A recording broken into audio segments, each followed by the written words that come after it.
강선비는 품에 안긴 설아를 으스러지게 껴안았습니다. 서툰 몸짓에 맞춰 살살 달래주니 설아는 뜨겁게 숨을 토했습니다. 그리고는 그 탄탄한 허벅지로 허리를 단단히 감아오는 것이었지요. 선비님, 미안해서 어쩝니까? 사내들처럼 산을 쏘다니다 보니 제 몸이 너무 딱딱한 것 같습니다. 이거 이래서야 선비님께서 어디 맛이 나겠습니까? 어허, 그런 걱정은 하지도 말거라. 한양에서 온갖 즐거움은 다 겪어본 나다. 내가 주는 기쁨이 막중하니 너는 괴념치 말거라. 호기롭게 대답했지만 사실 강선비는 정신이 없었습니다. 근육으로 단련된 움직임에 강선비의 가슴이 요동치고 있었기 때문이었지요. 그 기운 넘치는 생동감에 강선비는 푹 빠져버린 것만 같았습니다. 설아의 열정적인 몸놀림에 강선비의 가슴은 두방망이 쳤습니다. 사냥꾼 설아는 탄탄하고 탄력이 넘쳐서 꼭 남만에서 들여온 찰고무 같았습니다. 그렇게 불덩이처럼 달아오른 채로 드넓은 품으로 파고드는 것이었지요. 강선비는 더 참지 않고 설아의 고개를 들어올려 입맞춤을 했습니다. 평소의 용맹함이 다 어디 갔을까요? 설아는 눈꺼풀을 파르르 떨면서 수줍게 눈을 감았습니다. 기이한 밤이었습니다. 처음 만났을 때 이런 사이가 되리라고는 전혀 몰랐는데 말입니다. 해서 이게 어떻게 된 일이냐 하면 옛날 조선 한양 땅에는 헌납 벼슬을 지내는 강오열이라는 선비가 있었습니다. 강선비는 수려한 외모에 일찍이 과거에 급제해 묻 여인네들의 선망을 받고 있었지요. 허나 강선비에게는 문제가 하나 있었는데 그것은 하고 싶은 말은 꼭 해야 하는 성미라는 것이었지요. 해서 강선비는 강대한 권력자들에게 눈엣가시 같은 존재였습니다. 하루는 어전 회의에서 우상 김자점 대감이 임경업 장군을 호되게 질책할 때였습니다. 청나라에 맞서 방비를 굳건히 해야 한다는 임 장군에게 우상은 그러다 청나라를 자극할 수 있다며 반대를 했지요. 우상대감, 청나라가 호시탐탐 조선을 노리는데 어찌 국경 방비를 소홀히 해야 하겠습니까? 청나라의 힘이 날이 갈수록 강성해지는데 어째서 맞서려 하는 것이오. 지금은 괜스레 대국을 자극하지 말고 납작 엎드려야 할 때란 말이오. 한술 더 떠서 우상대감은 그간의 명나라와의 친분을 저버리고 청나라와 화친을 맺어야 한다고 했지요. 저 청나라가 명나라마저 몰아붙이고 있는 모습이 보이지 않으시오? 지금이라도 우리 조선은 명나라가 아닌 청나라와 화친을 해야 하오. 대단한 권신인 우상대감의 말이라 아무도 반박을 못하고 있었지요. 이때 하고 싶은 말은 못 참는 강선비가 나서고 말았습니다. 우상대감. 명나라는 외란 때 조선을 도운 나라이옵니다. 어려울 때 도움을 준 벗을 잇는 것은 금수와도 같은 행동입니다. 무엇이 어쩌고 어째. 감히 주상 전하 앞에서 못하는 소리가 없구나. 날 보고 금수라고 했겠다. 새파랗게 어린 놈이 벼슬아치랍시고 함부로 짓거리다니. 내 오늘 일은 반드시 기억해 두겠다. 대로한 우상대감의 모함으로 강선비는 파직당하여 저 먼 북녘 땅으로 귀양을 가게 되었습니다. 잘 나가던 젊은 벼슬아치에서 졸지의 죄인이 된 강선비는 호송하는 포졸들과 함께 북방 개마고원의 갑산으로 떠나게 되었지요. 북녘은 끝도 없이 험한 산길이 펼쳐진 곳으로 짐승과 오랑캐가 날뛰는 위험천만한 땅이었습니다. 며칠 동안 산길을 이어가던 강선비는 어느 날 밤 굶주린 이리떼에게 포위당하고 말았습니다. 이리들이 호송하던 포졸들을 물어 죽이자 이제 남은 것은 새파랗게 질린 강선비뿐이었습니다. 나 참.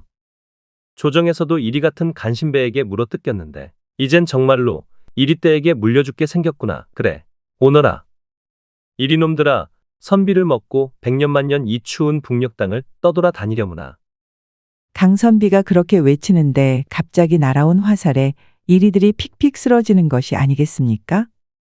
이리들이 당황하여 이리 뛰고 저리 뛰어보았지만 화살은 빗나가는 법이 없었습니다. 순식간에 너댓 마리가 죽어 자빠지자 나머지 이리들은 걸음아 나 살려라 달아나 버리고 말았지요. 10년 감수한 강선비는 보이지 않는 은인에게 감사를 표했지요. 근데 대답이 없었습니다. 한참 뒤 소나무 뒤편에서 사냥꾼이 걸어 나왔는데 아니 이게 무슨 일이랍니까? 오락부락한 대장부가 아니라 웬 곱디고 온 이팔청춘 처자가 나타난 것이었지요. 아니 이 북녘에선 아녀자가 사냥을 다니는가? 여기는 남녀가 할 일이 바뀌었나? 거참 해괴한 노릇이로다. 이거 갑산에 도착하면 내가 부녀자들 대신 부엌일이라도 봐야 하는 게 아닌가 모르겠군. 거선비님, 신소리는 그만하시고 진짜 해야 할 말이 따로 있지 않겠소? 그 말이 맞다. 고맙소, 처자. 내 처자의 신묘한 활솜씨에 목숨을 건졌구려. 이제 되었나? 엎드려 절박이지만 듣고 싶은 말은 들어야지. 한마디씩 덧붙이는 게 선비님 버릇이요? 벼슬 살던 양반이 왜 여기까지 왔나 했는데 이제 보니 알만하외다. 화를 맨 처녀는 자기 이름이 설화라고 소개하는 것이었습니다. 선비는 설화의 뒤를 따라 귀양지인 갑산에 도착할 수 있었지요. 갑산은 첩첩산 중의 마을로 험준한 산자락에 위치한 척박한 마을이었습니다. 마을 입구에는 설화의 부친인 설로인이 기다리고 있었습니다. 수염이 허연 설로인은 70의 나이에도 정정한 사냥꾼으로 명사수로 유명한 사람이었습니다. 설로인은 강선비가 간신배의 모함으로 유배를 왔다는 소문이 쫙 퍼졌다며 의기 있는 선비는 어딜 가나 존경받는다며 따뜻하게 환대를 했습니다. 그제야 강선비는 뜨거운 눈물을 흘렸습니다. 서울에서도 못 겪어본 정을 이 먼 오지에서 받게 된 터라 감회가 새로웠지요. 그렇게 강선비는 설로인의 집에서 설로인, 설화 부녀랑 함께 살게 되었습니다. 강선비는 두 부녀가 사냥을 나간 동안 한가롭게 글을 읽는 생활을 하였습니다. 그렇게 저녁이 되면 부녀가 잡아온 산짐승으로 소박한 식사를 할 수 있었지요. 비록 차린 것은 산짐승 고기의 산채뿐이었지만 서울과는 달리 따뜻한 식사에 강선비는 기쁘기 그지없었습니다. 그 뒤로 강선비는 때때로 설화에게 글과 학문을 가르쳐 주거나 반대로 설화에게 활쏘기를 배우기도 하였지요. 주경야독에 맛있는 저녁까지 있으니 여기가 극락이 아니고 어디란 말인가. 이거 유배지 생활이 나한테는 딱이로구나. 거참, 사내가 이런 궁상스런 삶을 사는 게 뭐 좋다고 그러는지. 선비님은 화려한 한양 땅이 그립지도 않으시오? 하하, 서울에는 설화가 없지 않느냐. 난 설화가 있는 여기가 더 좋구나. 그렇게 대답하면 선머슴 같던 설화의 얼굴이 빨개지는 것이었습니다. 강선비는 한양에 세련된 미녀들을 많이도 만나보았지만 그보다는 설화의 때묻지 않은 모습이 더 사랑스럽게 느껴졌지요. 가슴이 콩닥콩닥 그렇게 둘의 관계는 조금씩 가까워졌습니다. 그런데 평화로운 시간은 금방 가버리는 법이지요. 갑산에도 어둠이 밀어닥치고 말았습니다. 결국 청나라와 명나라 두 대국 사이에 전쟁이 터진 것이었지요. 이에 조선에서도 명나라를 돕기 위해 병사를 보내야 했습니다. 이에 뛰어난 사냥꾼이 많은 갑산에서 활잡이들을 뽑아 보내야만 했습니다. 각 집안에서 한 명씩 활잡이를 뽑는 통에 나이가 많은 설로인이 병사로 뽑히고 말았습니다. 설화는 늙은 부친이 군역에 끌려가는 것을 눈물로 막았지만 나라의 법이 지엄하니 방법이 없었지요. 결국 설로인은 북방으로 향하는 군대에 합류해 마을을 떠나게 되었습니다. 떠나는 날 설로인은 딸애가 강선비를 잘 따른다며 설화를 잘 부탁한다는 말만 남기고 가야 했습니다. 그 뒤로 설화는 아버지가 떠난 저 먼 만주를 하루도 쳐다보지 않은 날이 없었습니다. 그렇게 계절이 두 번 바뀌고 나자 어느 날 갑자기 설로인이 마을에 돌아왔지요. 그런데 설로인의 상태가 말이 아니었습니다. 전쟁터에 나갔던 설로인은 너무나도 심하게 다쳐 살아날 가망이 없어 보였습니다. 설로인은 설화의 지극정성의 간호를 받고 나서야 간신히 정신을 차렸지요. 설화와 강선비가 머리맡에 다가오자 설로인은 놀랄 만한 이야기를 하는 것이었습니다. 설로인은 북방으로 향한 조선군이 전멸하고 말았다는 것이었습니다. 생존자라고는 심하게 다친 설로인뿐이었지요. 그런데 조선군이 전멸한 이유가 누군가가 군의 기밀을 누설한 탓이라는 것이었습니다. 조선군의 움직임이 낱낱이 청군에게 알려져서 미리 기다리고 있던 청군에 의해 풍비박산이 나고 말았던 것이지요. 헌데 설로인은 도망치다가 우연히 청나라 병사들의 말을 들었다는군요. 그 내용인 즉슨 조선군의 기밀을 누설한 배신자가 우상 김자점 대감이라는 것이었습니다. 듣고 있던 강선비는 피가 얼어붙는 것 같았습니다. 김자점 대감은 자신의 안위를 위해 국가의 기밀을 청나라에 팔아넘긴 것이죠. 금은보화에 청나라 벼슬까지 약속을 받은 우상 대감은 조선군 병사들의 목숨을 모조리 팔아치운 것이었습니다. 이야기를 마친 설로인은 더 견디지 못하고 죽고 말았습니다. 상처가 너무 심해서 도저히 견뎌낼 수가 없었던 것입니다. 설아는 눈앞에서 돌아가신 아버지를 끌어안고 한참을 슬피 울었지요. 그리고 고개를 들어올린 설아의 눈은 복수심으로 불타고 있었습니다. 선비님은 따라오지 마시오. 여기서 얌전히 귀양을 살다 보면 행여사면 받을지 누가 알겠소? 허나 날 따라 우상을 치러 가면 선비님도 꼼짝없이 역적으로 몰릴 것이오. 역적으로 몰리는 것이 대수겠느냐. 내가 설로인에게 받은 은혜가 적지 않은데 어찌 그 복수에 동참하지 않겠느냐. 날 그렇게 의리 없는 사람으로 봤다면 실망이다. 거기다가 사모하는 여인이 복수를 하러 간다는데 어찌 사내가 몸을 빼겠느냐. 그 말에 설아는 더 참지 못하고 강선비의 품으로 뛰어들었습니다.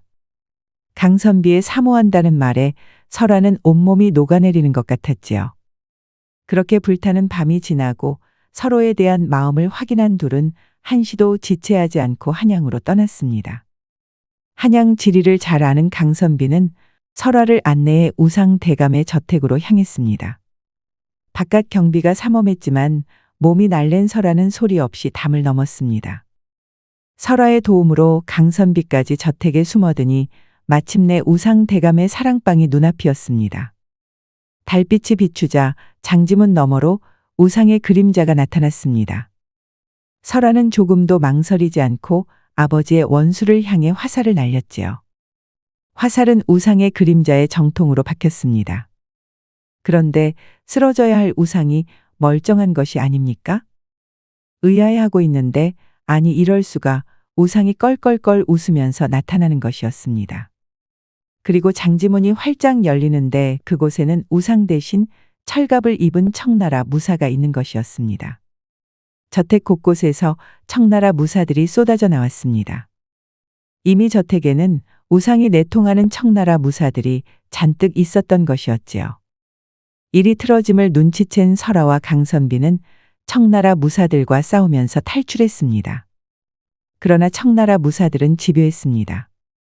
만약 둘을 놓쳤을 경우 우상 대감이 청나라와 내통한 것이 들통나기 때문이었지요. 한참을 달아났으나 결국 강선비는 등에 화살을 맞고 흐르는 한강물에 빠지고 말았습니다. 그리고 아버지에 이어 연인 강선비까지 잃어버린 설아는 그대로 청나라 무사들에게 붙잡혀 우상 대감에게 끌려가게 되었습니다. 활 하나 등에 메고 나를 죽이러 온 것이냐. 날고 기는 무사들이 그득한 내 저택에서. 이거 아주 당돌한 연이로구나. 허나 그 미색은 마음에 든다. 어떠냐? 내 첩이 된다면 목숨만은 살려주도록 하마. 듣기 싫소. 아비를 잃고 지아비라 여기던 분까지 잃은 내가 무슨 목숨이 아깝겠소? 나를 죽이시오. 나는 죽는 한이 있어 또 청나라와 내통하고 있던 더러운 간신배의 첩이 되기는 실소이다. 하여간 조선 사람들은 입만 살았다니까. 정신을 차리도록 벌을 줘야겠구나. 설아의 미색이 아까웠던 우상 대감은 설아를 주사라는 대신 꽁꽁 묶어 광에 가두고 말았습니다. 엄동설안의 추위가 계속되는데 설아는 광에 갇힌 채 계속해서 모진 고문을 당했습니다. 한 달 사이에 설아는 피골이 상접한 몰골이 되었건만 절대로 우상에게 굴복하지 않았습니다. 내 몸의 고통은 견딜 수 있으나 낭군님 생사를 알 길이 없는 점은 가슴에 사무치는구나. 강선비님이 살았는지 죽었는지 그것만이라도 알면 좋으련만. 그런데 하늘도 무심하시지 설아의 고통은 이것이 다가 아니었습니다. 청나라가 병자호란을 일으켜 조선에 쳐들어온 것입니다. 한양 도성이 순식간에 난장판이 되었고 사방이 피난민으로 그득해졌지요. 에잉, 내가 몸을 빼기도 전에 청군이 밀어닥칠 줄이야. 여봐라, 걔 누구 없느냐? 당장 짐을 싸서 북으로 가야겠다. 마침 청나라가 조선을 배신한 우상을 위해 한자리를 마련해 놨다고 했지요. 이렇게 된 이상 조선에 더는 미련이 없는 우상은 청나라로 달아날 채비를 했습니다. 우상은 막대한 재산을 싣고 가솔들과 함께 청나라로 향했습니다. 그렇게 우상의 무리들은 쳐들어온 청나라 군세를 거슬러 북으로 향했습니다. 그리고 이 행렬에는 꽁꽁 묶인 채 맨발로 눈밭을 걷는 설화가 있었습니다. 끝끝내 굴복하지 않은 설화는 우상 대감에게 잡혀 청나라까지 끌려가게 될 판이었지요. 설화는 멍들고 상처난 몸으로 질질질 끌려가고 말았습니다. 점점 더 산길이 험해지고 어느새 설화의 고향인 갑산을 지나게 되었습니다. 갑산은 청나라 군사들이 불을 질러 모두 타버리고 재만 남았습니다. 설화는 폐허가 된 고향 땅을 보며 눈물을 흘렸습니다. 갑산에 도착한 우상은 청나라 군세와 합류하였습니다. 이 군대는 조선 팔도에서 잡아온 포로들을 청나라로 실어보내는 부대였습니다. 군대가 그득해지자 우상은 마침내 설화를 불렀습니다. 설화에게 내첩이 될지 아니면 저 흉악한 군대에게 붙들려 청나라의 노비로 끌려갈지 결정하라는 것이었지요. 허나 설화의 마음은 변치 않았습니다. 매국노에 첩이 될 바엔 죽겠다고 대답했지요. 화가 치민 우상이 칼을 뽑아들었습니다. 내 것이 되기 싫다면 차라리 죽으라고 말한 우상은 금방이라도 설화를 베어버릴 기세였습니다. 그때 갑자기 주변이 소란스러워지더니 숲속에서 조선 병사들이 활을 쏘며 몰려드는 것이 아니겠습니까? 갑작스런 기습에 청나라 군대는 별 저항도 못하고 픽픽 쓰러지기 시작했지요. 믿었던 청군이 쓰러지자 당황한 우상은 황급히 주변을 둘러보았습니다. 아니 이럴 수가. 죽은 줄만 알았던 강선비가 나타나는 것이 아닙니까? 그리고 강선비 옆에는 조선 최고의 장수 임경업 장군이 있었습니다. 임경업 장군은 모함받은 자신을 감싸며 목숨 걸고 김자점과 맞선 강선비의 절개를 잊지 않았던 것입니다. 그리하여 사람을 보내 물에 떠내려가는 강선비를 구출한 임경업 장군은 백마산성에서 상처까지 치료해 주었던 것이지요. 이후 강선비는 귀양 생활을 하며 익힌 북녘 지리를 활용해 임경업 장군의 참모 노릇을 톡톡히 하고 있었습니다. 자네 말대로 청군이 갑산에 포로를 모으고 있었네. 정말 신통하이 자네가 없었다면 이번 습격은 실패할 뻔했군. 잘했네, 강선비. 아닙니다, 임경업 장군. 장군의 귀신 같은 병사들이 아니라면 어찌 청군과 맞서 싸울 수 있겠습니까? 청나라 군대가 더 견디지 못하고 달아나기 시작하자 김자점 대감은 겁에 질리고 말았습니다. 들고 있던 칼까지 집어던진 우상은 걸음아 날 살려라 달아나기 시작했지요.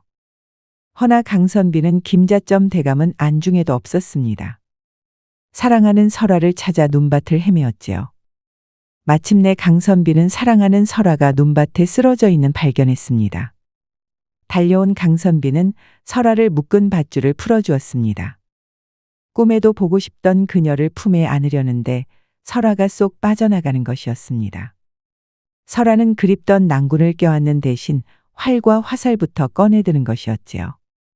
강선비가 의아해하는 찰나 설화는 강선비의 활을 당겨 김자점을 겨눴습니다. 그리고 단 한 발로 김자점을 쐈으니 백발백중의 화살이 그대로 김자점을 꿰뚫어버리는 것이었습니다.